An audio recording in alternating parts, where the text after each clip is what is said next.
In today's video, I'm going to teach you how to create Zoom account on PC. To get started, make sure you're on a computer with a reliable internet connection and a web browser like Chrome, Firefox, or Edge. In your browser's address bar, type zoom.us/signup and press enter. This takes you to the official Zoom signup page. It's always a good idea to check that the address starts with HTTPS and shows the secure lock icon so you know you're on the legitimate site. Right away, the page will ask you to confirm your birth year. This is Zoom's way of making sure accounts are created by users who meet the age requirements in your region. Pick the correct year and continue. Use your real information here so there are no issues later with account access. Next, you'll be prompted to enter an email address. Choose one you can access right now and double check the spelling before you submit it.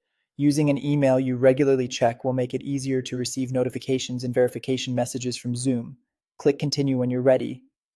Zoom will now ask for a verification code. Leave the Zoom tab open, then go to your email inbox. Look for a message from Zoom containing the code.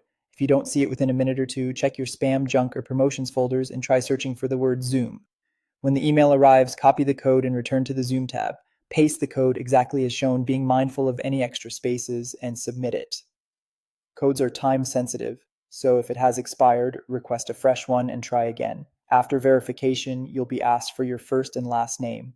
This is how your name will appear in meetings, so type it the way you want others to see it with proper capitalization. Now create your password and confirm it. Zoom requires a strong password, typically at least 8 characters and a mix of letters and numbers, and it's wise to include both uppercase and lowercase.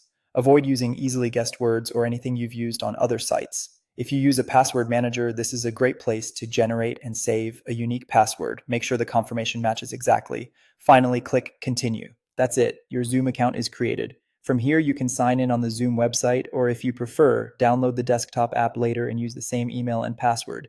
If you're on a shared computer, remember to sign out when you're done to keep your account secure.